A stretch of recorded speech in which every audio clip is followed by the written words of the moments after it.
ایک چھوٹے سے گاؤں میں علی نامی لڑکا رہتا تھا۔ وہ پڑھنے کا شوقین تھا اور اکثر گاؤں کے پرانے کتب خانے جایا کرتا۔ ایک دن جب وہ کتابیں تلاش کر رہا تھا تو ایک دھول سے اٹی ہوئی پرانی کتاب اس کی نظر میں آئی۔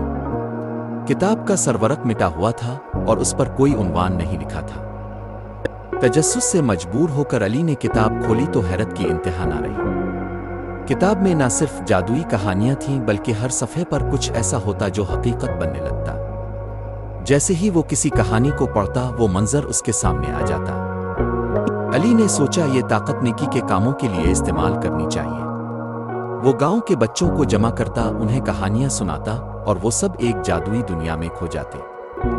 ایک دن کتاب اچانک غائب ہو گئی۔ علی بہت پریشان ہوا مگر تب اسے سمجھ آیا کہ اصل جادو کتاب میں نہیں بلکہ کہانیوں سے ملنے والے خواب اور سیکھنے کی خواہش میں ہے۔ وہ تب سے خود کہانیاں لکھنے لگا اور بھولی ہوئی کتابوں